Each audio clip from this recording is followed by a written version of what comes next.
강물에 던져질 때 요게벳 엄마의 마음이 얼마나 애절했을까. 예, 어머니의 마음을 담은 찬양, 은혜로웠습니다. 오늘은 어버이 주일입니다. 이 땅의 모든 어버이 또 어르신들 건강하시고 평안하십시오. 특별히 우리 나눔의 교회 어버이와 어르신들 늘 맑은 정신으로 보내시고 영혼이 지금보다 더더욱 잘 되시고 하늘 소망 굳건히 붙잡고 여생의 평강과 건강으로 지내시기를 축복합니다.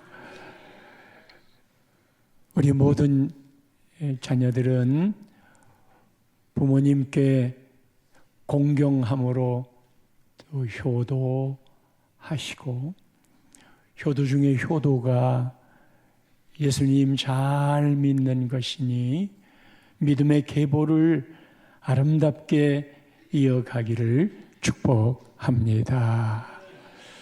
오늘 우리 젊은 성도님들이 어버이 주일을 맞이해서 식당에 만난 밥도 또 우리 어르신 장로님들도 섬기겠다고 공경의 잔치를 그리고 카페에서는 오늘 누구에게나 차를 대접하겠다고 잔치를 베풀었습니다. 고맙고요. 그리고 소망스럽습니다. 네. 초대교회는 성령의 역사로 부흥했습니다. 동시에 밖에서는 사도들을 감옥에 가두는 박해가 있었고, 내부적으로는 거짓말로 명예를 차지하려고 했던 아나니아와 삽비라의 끔찍한 죽음도 보았습니다. 그런 과정을 거쳐가면서도 오늘 본문 1절에 보면은 제자가 더 많아졌다. 그리고 7절 말씀에는 제자의 수가 더 심히 많아졌다. 참 기쁜 부흥의 소식이잖아요. 그럼에도 불구하고 여전히 내부의 문제는 또 생겼습니다. 하나님은 우리들에게 좋은 일이 있으면 그렇지 못한 일도 있다. 형통한 날이 있으면 곤고한 날도 있다. 하나님은 이 두 가지를 병용케 하신다. 교회가 막 부흥되는데 얼마나 좋아요. 그러나 이 교회에 원망거리가 생겼습니다. 1절 말씀을 보면 무엇 때문에 문제가 생긴 거냐? 그때에 제자가 더 많아졌는데, 그때라고 하는 건 지난주에 했던 바로 앞절의 말씀.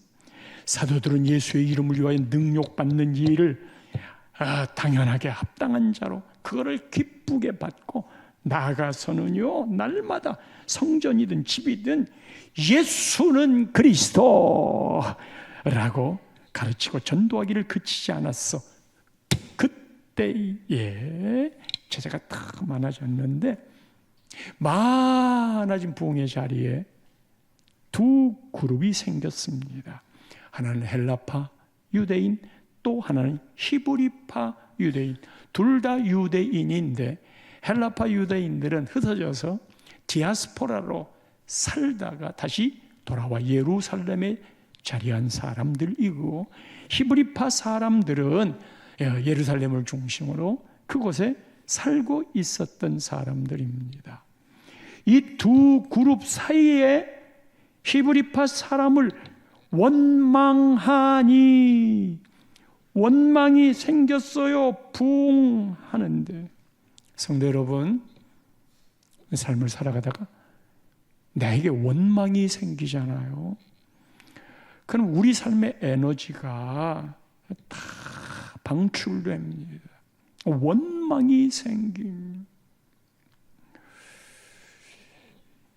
그의 공동체에서는 이런 원망이나 불평성은 수군거림으로 번져가요. 크게 나타나는 건 아닌데 그 원망의 말을 타고 어두운 안개 같은 그림자가 생기 있는 그 공동체 안에 스며들기 시작합니다. 이 원망이 왜 생겼느냐? 1절에 말하기를 헬라파 유다인들이요, 이 사람들은 이제 다른 데서 살다가 온 사람들이잖아요. 그러나 같은 유대인인데 이 어려운 시절에 자기의 과부들이 매일의 구제에 빠짐으로 유무상통도 했잖아요. 나누었잖아요. 그 좋은 일인데 이 헬라파 유대인들에게 섭섭한 마음이 있었어요. 이거를 분배하고 나누는 구제를 하는데 히브리파 사람들은 잘 주는 것 같은데 우리의 과부들이 구제에서 빠지는 거예요. 구제를 제대로 안 해주는 거예요. 그래서 원망이 생겼습니다. 한쪽이 수혜를 더 받고 한쪽이 덜 받는 것 때문에 덜 받는 헬라파 유대인들에게 원망이 생겼습니다. 자, 이 대목에서 이 원망이 정당한 거 아닌가요? 속상하잖아요. 공정하게 나누어줘야 되는데 그렇지 않잖아요. 그러니까 일단은 공평의 법칙에서 당연하게 왜 그렇게 하는 겁니까? 라고 말할 수 있는 거예요. 더더군다나 교회 공동체인데 말이지요. 이 공평의 문제 때문에 하나가 되어야 마땅한 교회 공동체가 둘로 나뉘어집니다. 균열이 생겼습니다. 그리고는 자기 편의 진영이 생겨납니다. 우리가 살다가 이렇게 같이 만나는 공동체 안에서 혈연 특별하잖아요. 자기 혈연인데 거기다 잘해준다고 누가 뭐라고 그러겠어요? 그건 자연스러운 거예요. 지연, 고향 사람들, 학연, 같은 학교를 나온 사람들 모두 다 추억의 공통분모로 있기 때문에 그 사람들하고 친하게 지내는 거 문제가 될까요? 그 사람들에게 더 잘해주는 거 문제가 될까요? 그거는 자연스러운 거예요. 괜찮아요. 그런데 무슨 일을 하든 그것이 맹목적으로 삶의 기준처럼, 그 공동체 안에서 기준처럼 우선시 되면 그게 아주 못된 진영으로 서게 됩니다. 세상은 그럴 수 있어요. 그러나 교회는 그러면 안 됩니다. 그래서 우리가 자연스럽게 어디 학교 나왔어요? 물어볼 수 있고, 어디가 고향이에요? 할 수 있어요. 누구랑 친척이네? 그런 거 말할 수 있어요. 그러나 그것이 우선 순서가 되면 예수가 사라집니다. 우리의 공통분모는 모두 예수님이에요. 믿습니까? 네.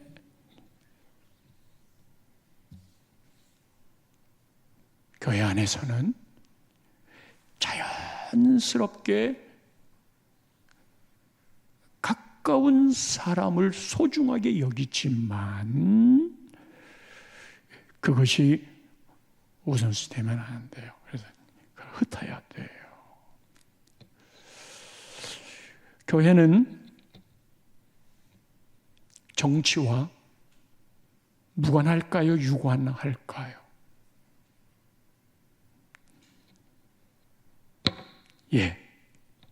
민감한 문제이지만 우리가 살아가는 삶이 정치에 다 영향을 받아요. 신앙도 영향받아요. 그렇기 때문에 교회는 정치와 무관할 수 없어요. 그런 측면에. 그러나 교회가 정치에 대한 이야기를 하기 시작하면 서로의 관계가 불편해지잖아요. 이제 결혼 주례를 할 때 이 사람이 왜 좋은가? 내 짝이 왜 좋은가? 그걸 쓰라고. 근데 말이에요, 요즘에는요, 연애할 때 어느 진영이냐? 이게 큰 작용을 하는데, 그러면서 정치적 성향이 같아서 좋아요. 뭐 이런 걸 쓰는 거예요.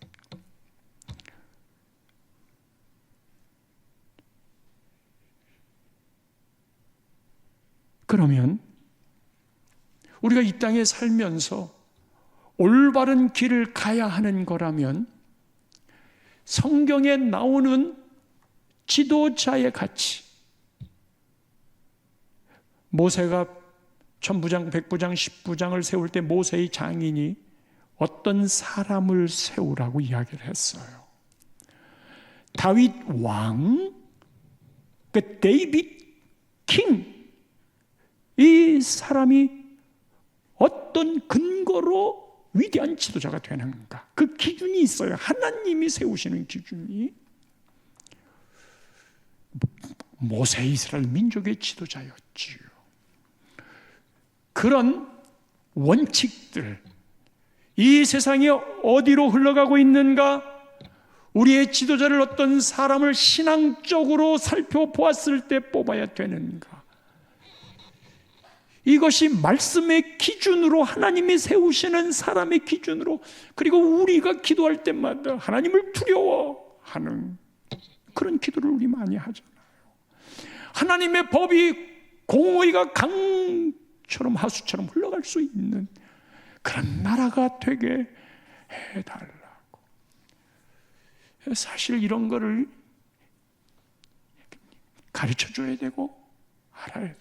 누구냐가 아니라 어떤 사람을 뽑아야 하는가, 그런 측면에서 말이에요.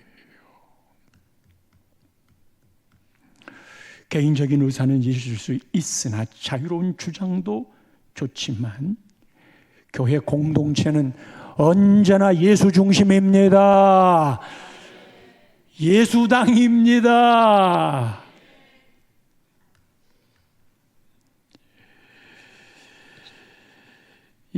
인본주의적인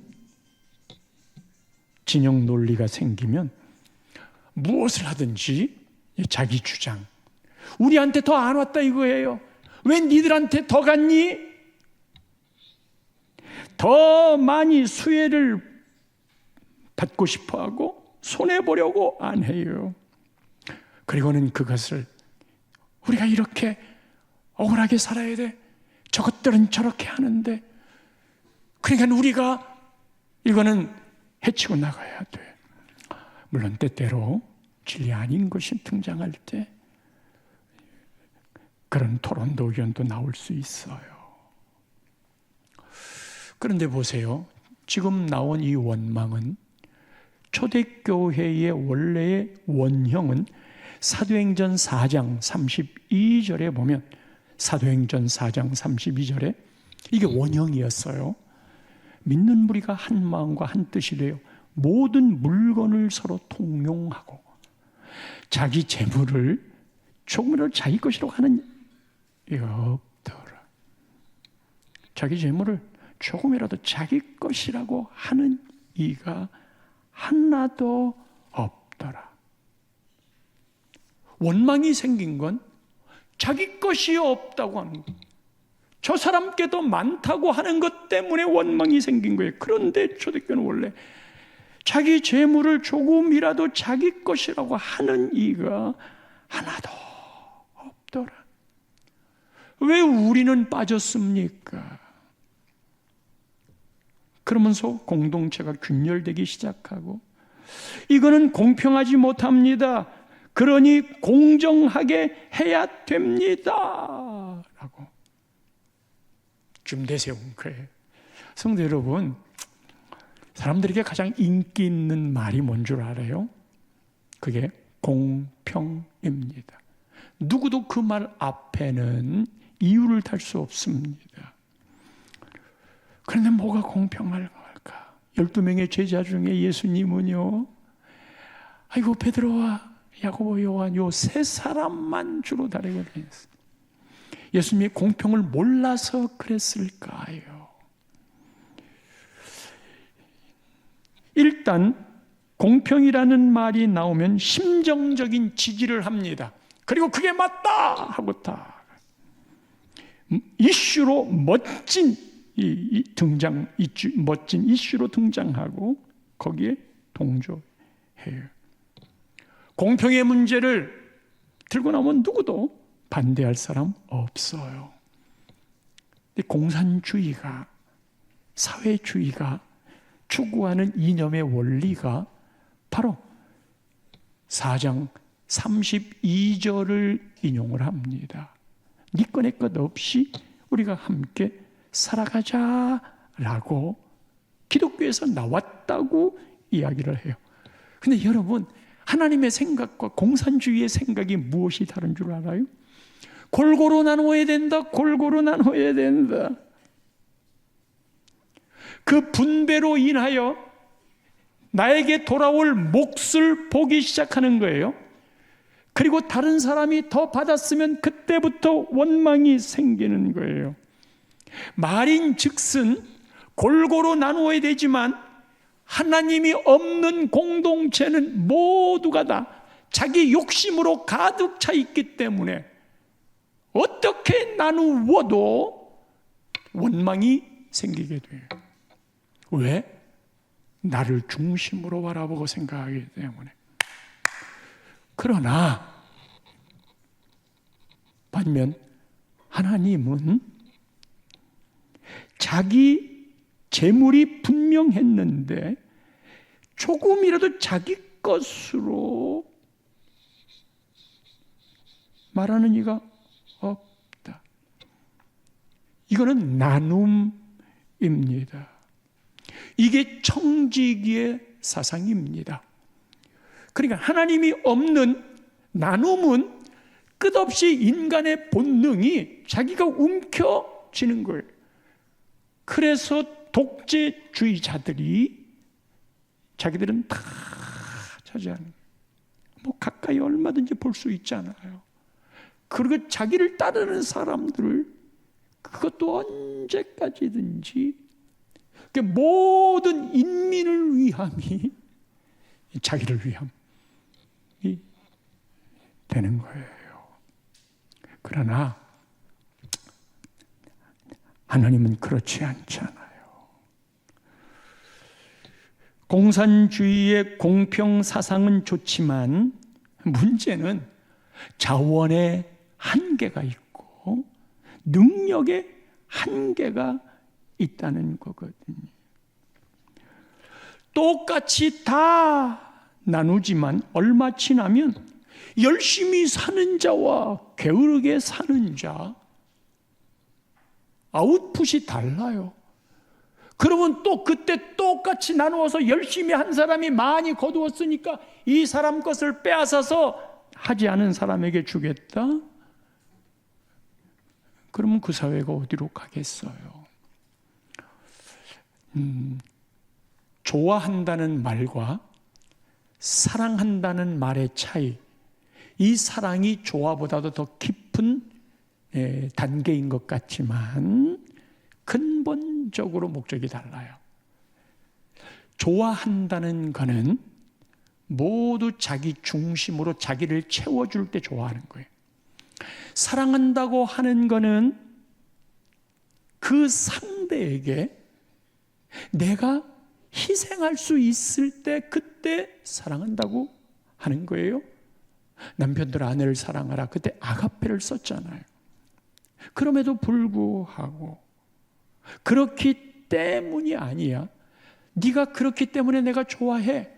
이 좋아하는 건 자기에게 이익이 있을 때 좋아한다고 해요. 고양이는 쥐를 사랑합니까? 좋아합니까? 에? 고양이는 쥐를 사랑한다? 좋아한다? 좋아해요. 먹잇감, 놀잇감 되니까. 그래서 사랑한다는 말을 쓸 수가 없어요. 예수님이 우리를 좋아합니까? 사랑합니까? 사랑합니다. 그래서 당신이 우리의 죄를 위해 십자가에 죽을 만큼 내주셨어요. 원망이 생긴 건 늘 좋아한다는 측면에서 당신이 나한테 도움이 안 되고 유익이 안 되면 나는 당신 떠날 거야. 그러나 신앙 안에서 하나님의 마음이 그러하듯 우리 믿음의 공동체 안에서는 단순히 네가 나한테 그럴 수 있어? 내 것 띵고 먹었네? 이제 그거를 성령의 9가지 열매를 맺는 사랑, 그게 희생이거든요. 9가지 열매, 사랑과 희락과 화평과 오래 참음과 자비와 양선과 충성과 온유와 절제니 이 같은 것을 금지할 법이 없다. 이게 다 누구나 좋아한다는 거거든요. 예. 다시 정리하면 인본주의는 겉으로는 공평이어도 인간의 본능은 내 중심이고, 그래서 늘 자기 주장이 나오는 거예요. 자기 고집이 나오는 거예요. 뭘 하든지 섭섭마귀가 나를 공격하고 안 알아줘. 나만 왕따 시켰어. 그런 마음을 가져요. 선악과 열매의 결과지요. 반면에 신본주의는 남을 배려합니다. 그건 자기를 부인해야만 가능한 거예요. 성령 충만이란 성령이 하시고 나는 죽는 거예요. 그런데 그 일이 기뻐요.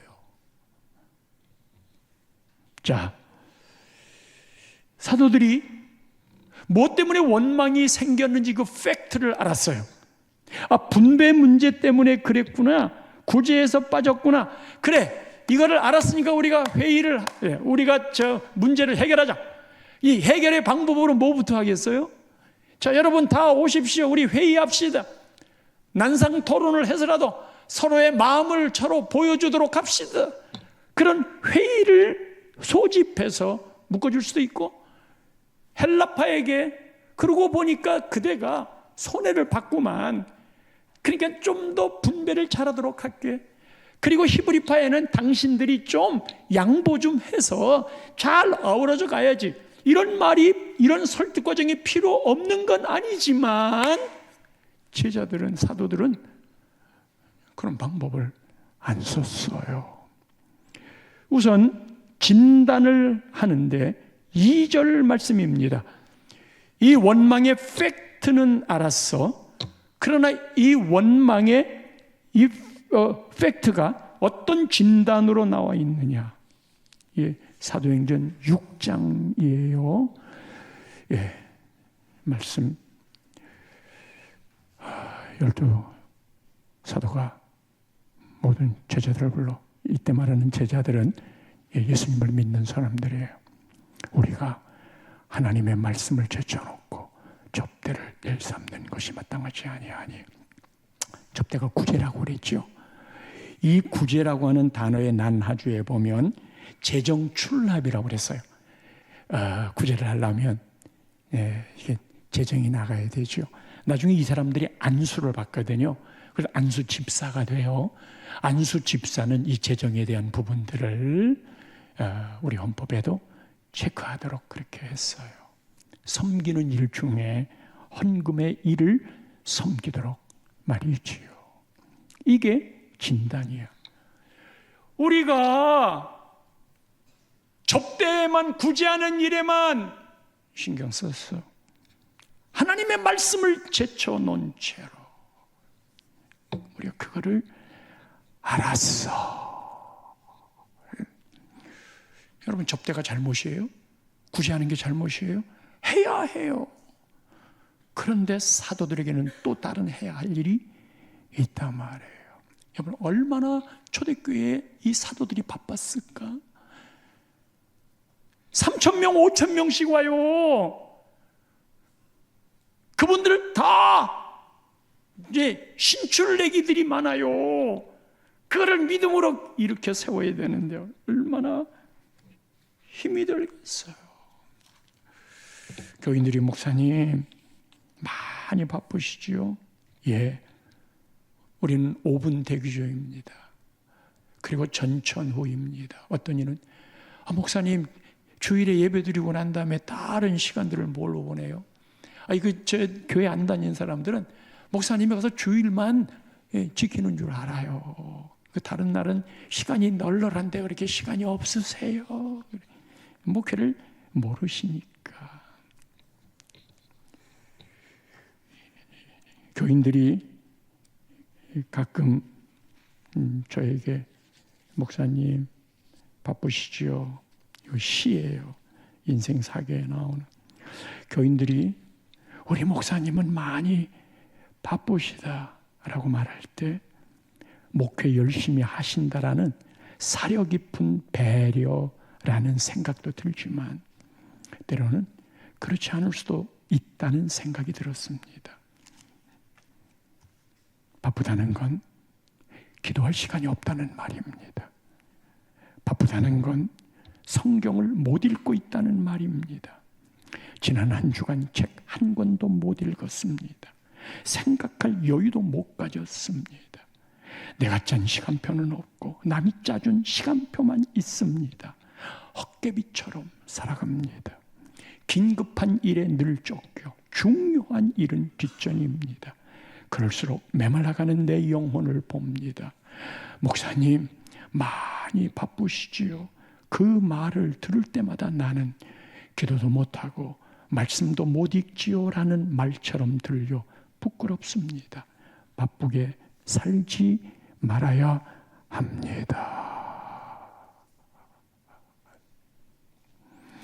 지금 예루살렘의 교회의 문제는 분배의 문제가 아니에요. 영적인 문제, 사역의 문제가 아니라 영적인 문제입니다. 사도들은 알았습니다.